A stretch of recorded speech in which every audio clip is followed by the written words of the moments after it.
it was fucking hot today, and apparently the fridge needed to work itself out. And then it was a plane, and then it was like a 4-alarm fire. And then as all the sounds of the emergency vehicles calmed down, I realized the noise of the traffic was just unbearable, and then it was the wind in the trees, and I just couldn't handle it. And I'm choosing to be okay with it. So, yeah. It's been a minute. I hope that you're doing well. I've missed making videos. I was really enjoying my road trip rambles and enjoying you guys coming along with me. As you may be able to tell, I made it home safely. All in one piece. Barring about... I was reaching for my hair being here. Barring about 6 inches of my hair, so I gotta tell you, it's just too hot in the Midwest for long hair. And though I've had long hair for the past 2 years, the majority of my life, my hair has been about this length, and it's like truly where I feel like happiest, and most actualized in the way that I look. And I mean, I loved having long hair, don't get me wrong. Like, there's something that is really weirdly enchanting about having like what is the word, like a normative marker of beauty, especially one that I had never had before. My hair before the pandemic, quite honestly, would never grow like past my collarbone, like pretty much here. And I don't know if it was like the stress of the early days of the pandemic, or if it was just my inattention to my physical appearance from that point onward. But somehow my hair then grew, down pretty low. And I'd always wanted to have long hair, and I kind of did it, I guess. And it was so interesting because as a person with short hair for most of my life, I had always struggled, or not struggled, but just been confused by when people who had long hair would like do the big job, and then they'd be like, oh my god, like what if I cut my hair and I don't like it? Like, what if I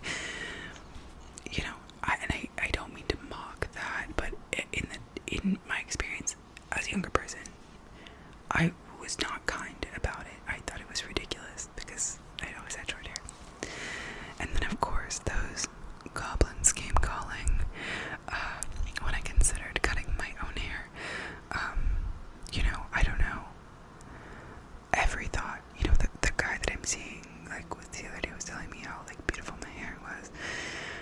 And I was bemoaning to my friend, what if I cut my hair and he doesn't like me anymore? Like, what if people don't think that I'm pretty? Which is absurd. But again, the like weirdly enchanting nature of having like normative markers of attractiveness, and then taking them away, and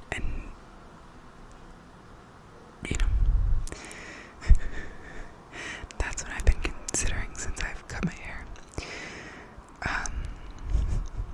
But yeah, I'm really happy. That being said, I just did it. I cut it myself, and it felt really good, and it felt a little bit like coming home, like I cut it off and I was like, oh, there she is. Like, I forgot about her. I don't know what I was doing with long hair for so long. I was so transfixed by the idea of it. But I truly feel much more like myself with short hair.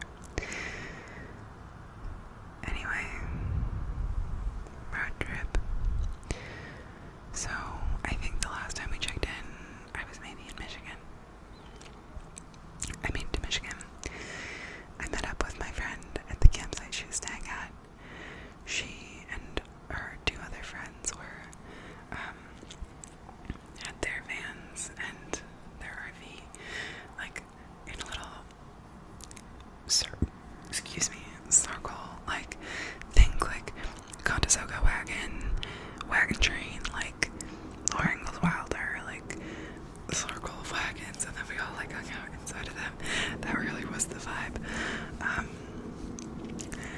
And we had a lot of fun. We hung out in the hot Michigan summer. We looked at the stars. We played guitar and listened to musicals and cooked each other food. And of course, my friend and her friends all had their tournament, and so I caddied for her, and that was pretty fun. Yeah, it just involved me carrying her heavy-ass backpack around up and down the hills of this disco golf course, and yeah, it was pretty sick. It was really hot. I did my laundry. I went swimming in a lake. I made a lamb ragu. Actually, not lamb ragu, it was like beef ragu, but for all of our friends. I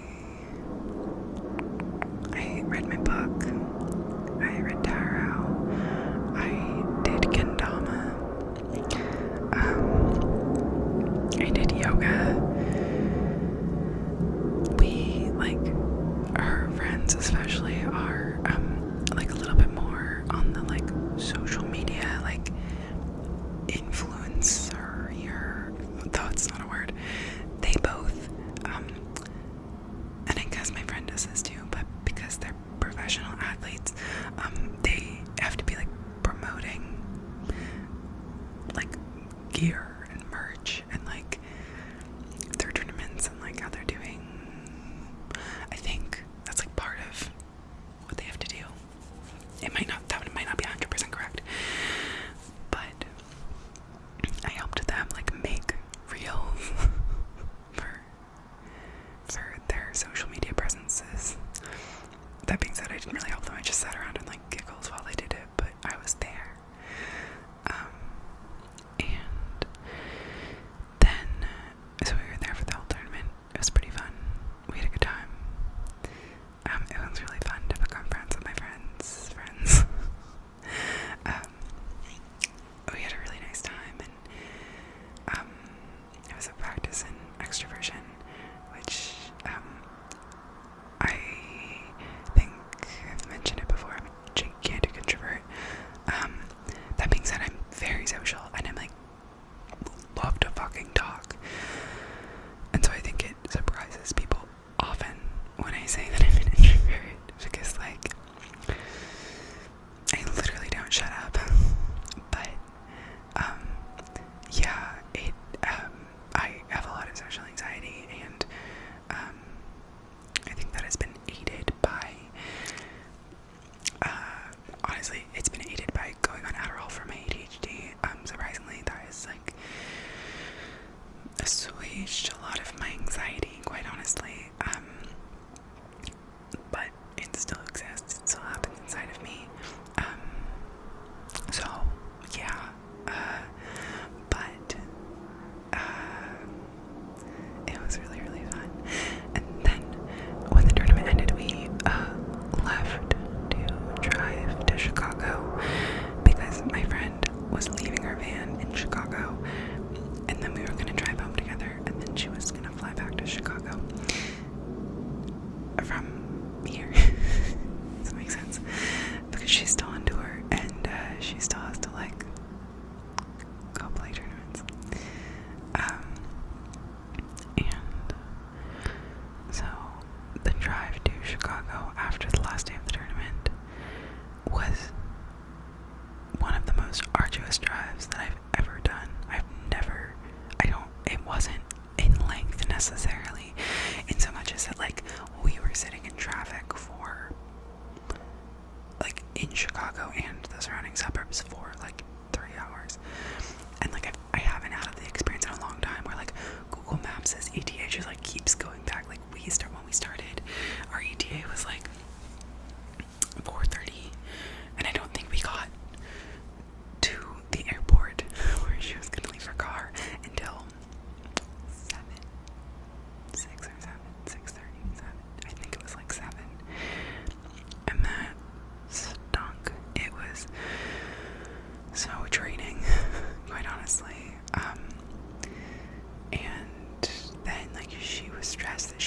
COVID, and I was like, oh my god, and I was stressed. I had COVID, and we both did tests, and they were negative, so we were like, okay, it's fine. And yeah, so we joined forces. She took all the food out of her car and put it in my fridge, and threw her bags in the back of the van, and we took off from Chicago and started making our way west. And that night we stayed in Michigan, no, in Wisconsin, I think. And it was so fucking humid and so fucking hot. And the battery that powers not the car part of the van, but the like electric part of the van, so the lights, the fan, the fridge, it died. And so it was just still and hot in the van, and it was raining, but you couldn't open the doors because the fucking bugs. And it was like one of the more rough nights in the van, also because my friend, the van is not big, and my friend brought her hammock to sleep in. I'm gonna take a deep breath because the noises of the world are very audible. I wonder, maybe I could turn the gate down just a touch.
Okay, I think that the worst of it is past, but still.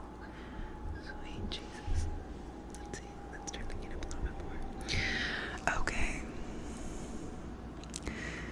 Hot ass night. She's sleeping in her hammock outside.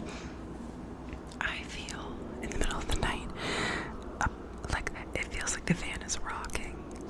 And so I think she's trying to get into the van, and I'd forgotten that it had been completely unlocked. And so I look outside, but I don't see her. And I'm like, okay, she's still in the hammock. And then as I'm laying there, I realize that it's lightninging. There's a lightning storm outside. I'm like, fuck, this bitch shouldn't be sleeping in her fucking hammock. And so I'm like, oh no, like I need to wake her up and like tell her to come in the van. And so I get out of the van into what now is a rainstorm, and it's dumping, and it's still fucking hot, and lightning and thunder. And I walk over to the hammock, and she's not there. And I'm like, you gotta be fucking kidding me. Like, where is she? And I have to go to the bathroom, and I assume she's also in the bathroom, so I walk to the bathroom, and she's not there. And I'm like, did we just like pass each other? But like there was no one on the road. There was only one way to get to the campsite. Like, I just can't fathom. And it's like, when you wake up in the middle of the night and you're like a little bit like adrenalized, you're like, and trying to figure things out in the middle of the night, and it's just like, it's never gonna go well. And so immediately I'm like, where the fuck is she? I like text her. I'm like, where are you? Are you dead? Like, we had joked about murderers right before we went to bed, which was like retrospectively not a funny joke, but like in the moment it seemed apropos. Yeah. And I come back and I'm looking around the campsite everywhere. I don't see her. I'm getting freaked out because it's dumping, it's lightning and thundering, and she's gone. So I get back in the van and I'm like, I don't know what the fuck to do. Like, I don't know who do I call or tell that she's like missing, And I'm reaching up into the front seat to grab like a piece of paper. I don't even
more so than like a newer friend.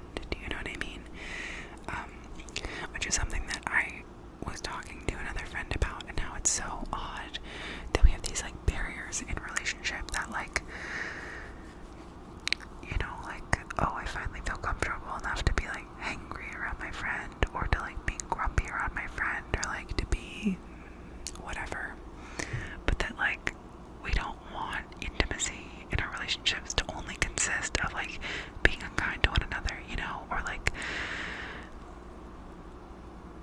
I don't know, like, but then I had a long conversation about that with my friend who I was on the road trip with, which was really interesting.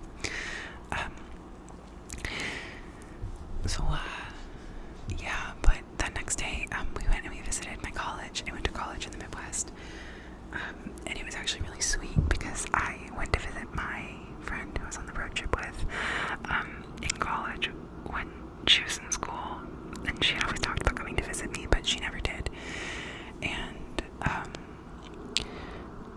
she actually proposed it. She was like, do you want to go drive by your college? And I was like, yeah, I do. And so we went, we got bagels, and we ran around, and it's summer, so there's no one there, but it was really fun to be there and to show her around and to tell her stories and just to kind of share that with her. She and I had really, really different college experiences. I went to like a small, like private liberal arts college in the Midwest. She went to like a big state school on the West Coast. So it, you know, we had really, really different experiences of our college. And it was interesting to talk about those and to share those with one another. Where did we go that night? Oh, we stayed at this beautiful campground in North Dakota,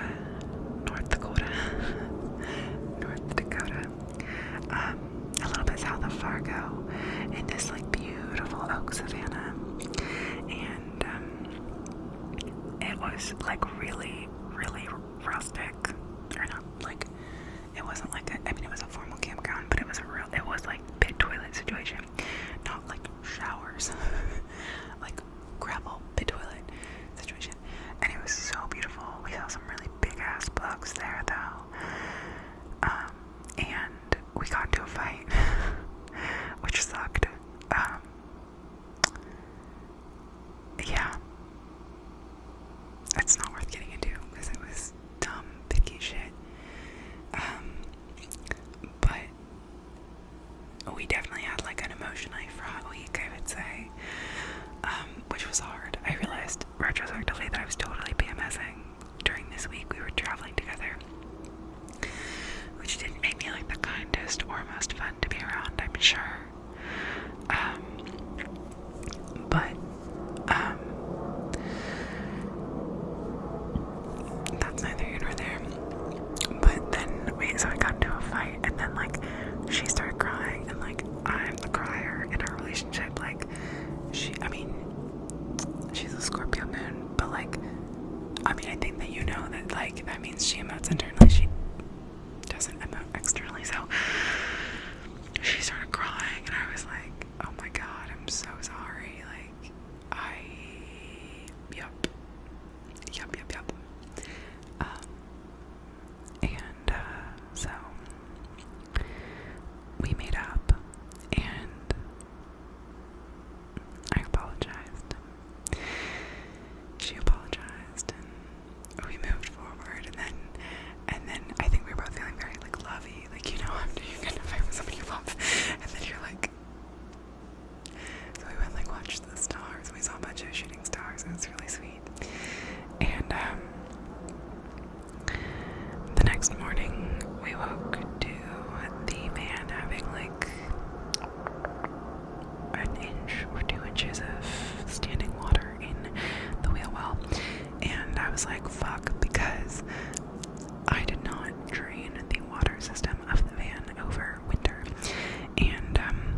okay, this is not going to impact anything in the function of the van. It's not going to impact my sleeping situation, and it's not necessarily going to even leak on anything that can't get wet. It's just going to be gross. And so while I was freaking out, I was also like, it was all okay. So we end up making a plan to like empty out the van, and it's a clusterfuck. And then the park ranger comes by, is like, y'all need help, and I was like, no, like it's just the water system, we're fine. And he was like, do you need paper towels? And we were like, yeah, kind of. But he was sweet, and good looking out, sir. We were kind of out there in the sticks. But anyway, we get on the road after an arduous time. I think that day we could get our oil changed.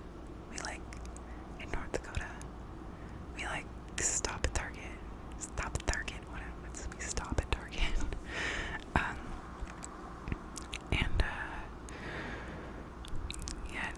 That's when we got the hair cutting scissors. Yes, it's all coming back to me now. And we keep cruising west, I guess. And I can't remember where we stayed that night. Oh, at a campsite. Or was it? Oh, it was in North Dakota, I think. Is that right? Or was it Montana? I don't remember. We stayed somewhere. It was below a dam. My friend chose this spot, and I was like, girl, we're about to die. Like Noah's Ark style. Like we're below a dam. Like, why would you choose this campsite? But anyway, I'm just picking. And that night was really dreamy. We played guitar and sat under the moon and made a fire. Oh, that was so nice. We made a fire, but we didn't have s'mores material, so we just made a fire. And we had a really good evening routine of just making dinner and playing guitar and then going to bed. And in the morning I woke up and made us eggs on toast and coffee, and then we would get on the road. So I think that's what happened that night. And then the next day we were going to Glacier, and that was our westernmost terminus before we went home. We both were really excited about it, and it was a little bit sus, I guess I would say, because it was the National Park free day, which is awesome. So we happened to be there on the day when the national parks are free, which is hype. That being said, it was poppin', and it was really hard to find a place to camp. And thankfully my friend spearheaded all of that because she's a master planner and I am not. But we stayed at this funky little campsite in Babb, Montana. I am a huge fan of Mini Glacier. If you are going to Glacier National Park, though, I mean, going to the Sun Road is disgustingly beautiful. I'm a big Mini Glacier fan. It's on the east side of the park, and it is the hikes that you can do from there are fucking insane, and even just being up there is bananas. But even, I mean, I don't know what your conception of an easy hike is, so I don't know, but there are some hikes that you can do that are just so beautiful and really doable, really doable. So yeah, but we drove to this campsite and we stayed there, and again we got into an argument. It mostly involved me being tired. I drove the whole day that day, and it mostly involved me being tired of driving. And then I told my friend I needed to go have quiet time, and then I said, or I might just fling myself from a cliff.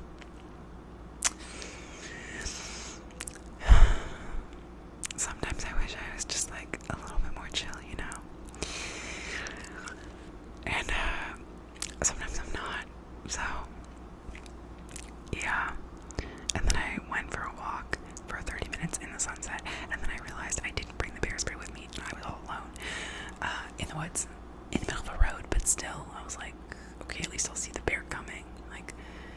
I don't know. I kind of freaked myself out at that point and ran back.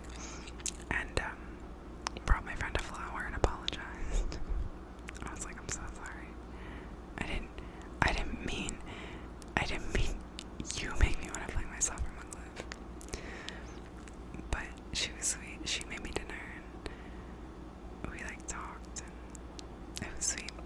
So, yeah, the next day we drove to the park and it was poppin' because it was a free day. And we went into the hike at mini glacier called Iceberg Lake, and I've done this hike once before with my mother, and it's so beautiful.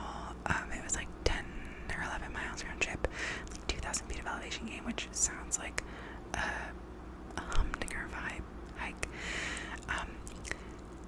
and somehow feels like nothing. I mean, I don't know, like, okay, like I do sports and I do exercise a little bit, but like not that much. And it was beautiful, beautiful, beautiful. There were so many people up at the top, and I don't know, I think that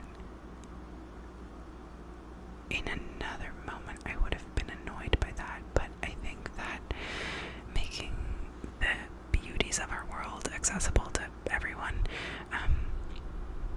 is so much more important than the perception of solitude that I get when I go to the woods. You know, like, there's the perception of solitude in the woods, especially in national parks, is also a construction, and is also idealized and is also rooted in systems of power, and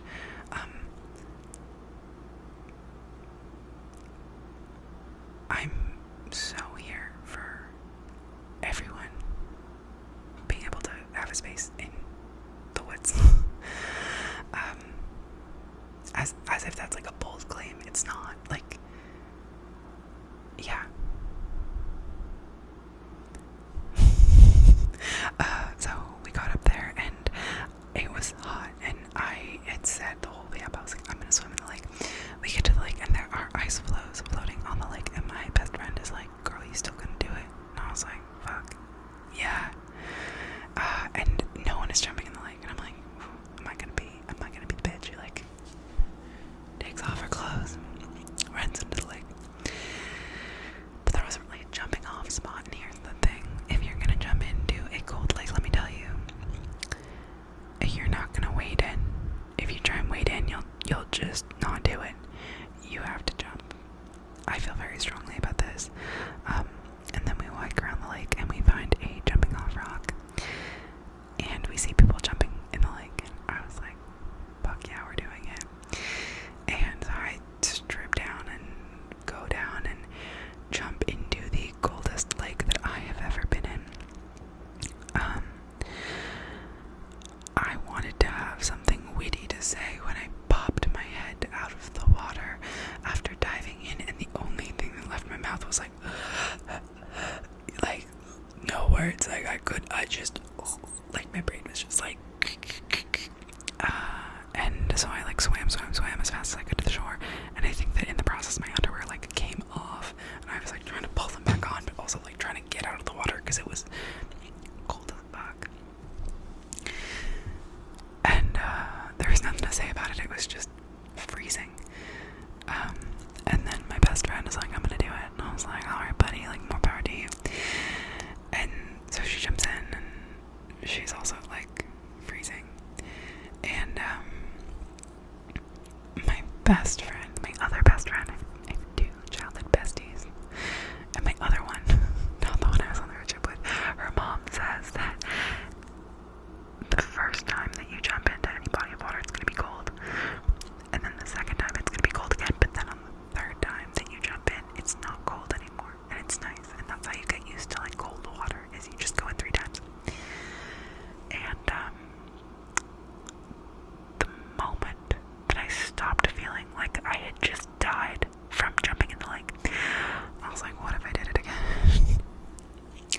I wonder if that's how people feel when they like have their first kid, and the moment that they stop feeling like they can't, you know, like they're not just like gasping for breath.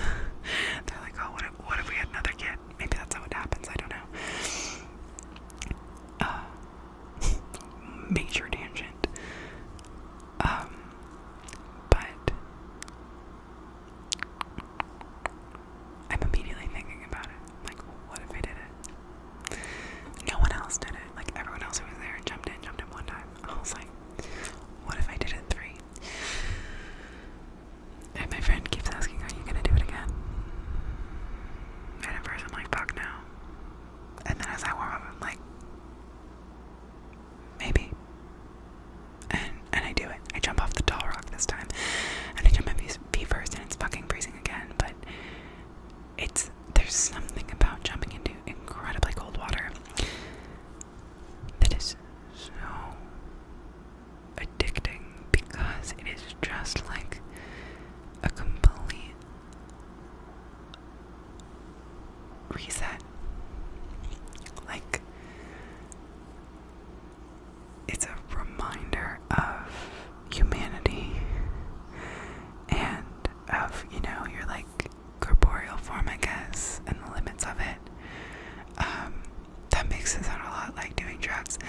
best friend's mom.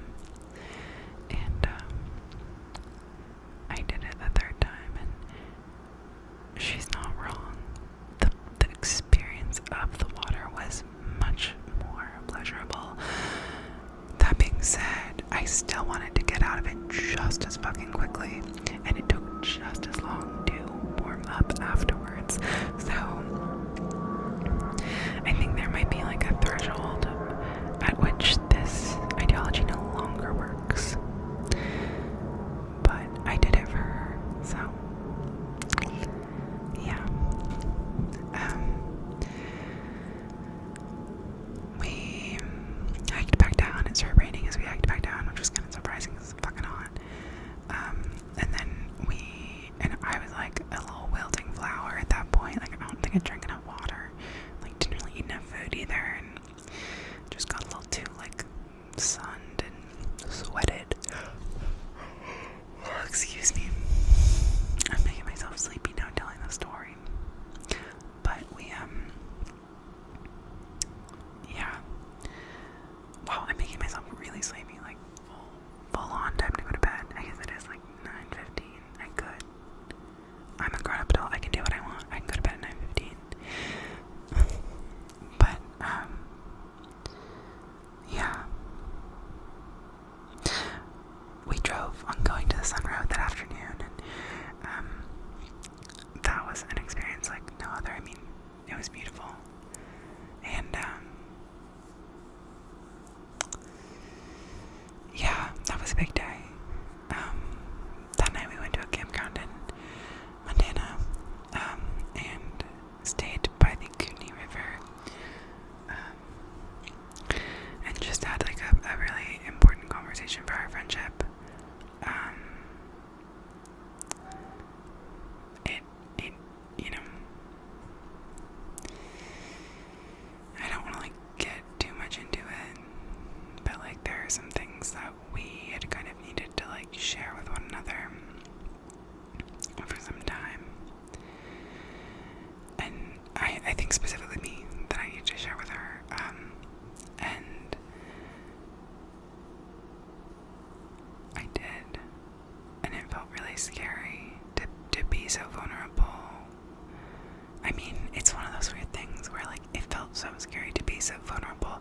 What I was gonna say was to be so vulnerable with someone I care so much about, which is funny because, you know, the people that you care the most about are usually the people who it feels the scariest to be vulnerable with, but it's also the people who will like accept you the most kind of unconditionally for your vulnerability. I mean, we've been friends since we were 4, like for like 22 years of our lives, and I was so afraid that she was going to be upset with me or reject me, and instead, of course she didn't, because that's not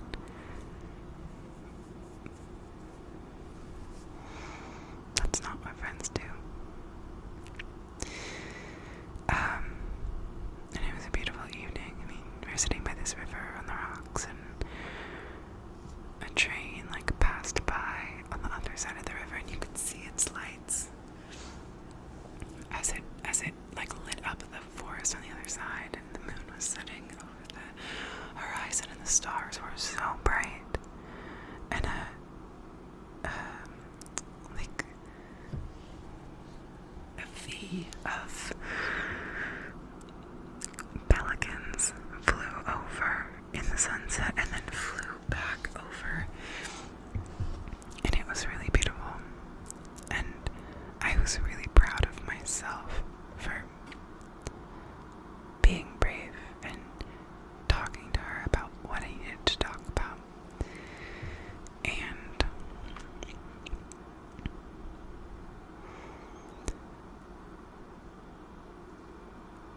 it's felt really big and important for the past long time. So much so that I felt like it was just kind of leaking out of me.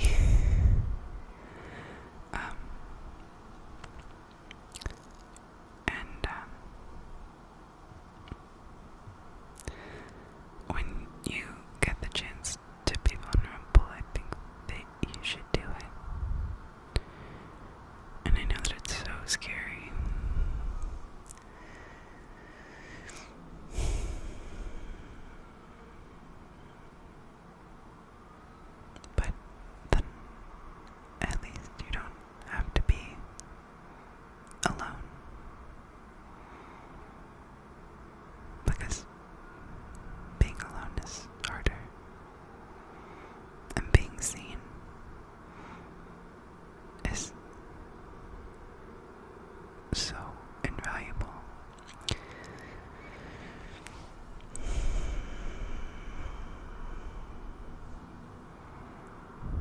Anyway.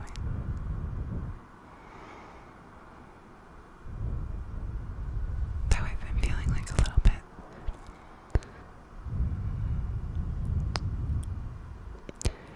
sad, or maybe not sad, just lost since we talked, since we had this conversation, because I had such a certain idea that it would go one way, and it didn't.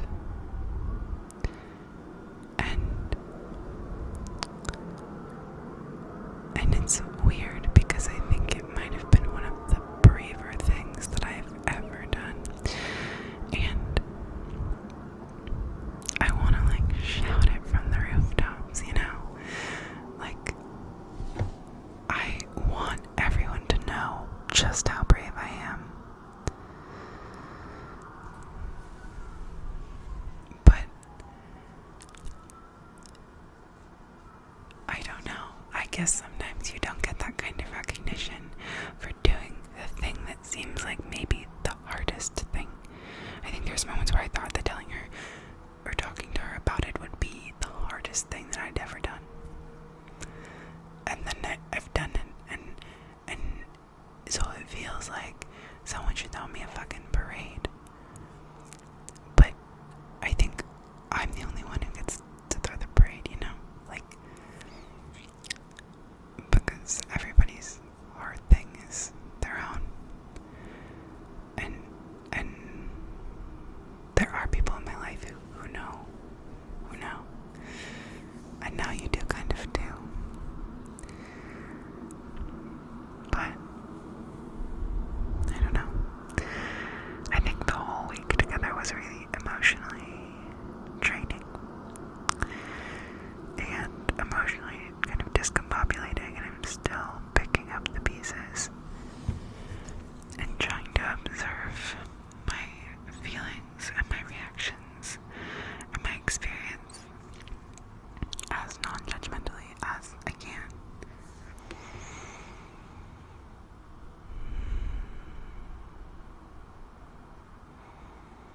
The next day we went to a swimming hole, and we just played in the sun. And it's so incredible to be friends with someone that I've been friends with for so long. And then there's moments when we're together where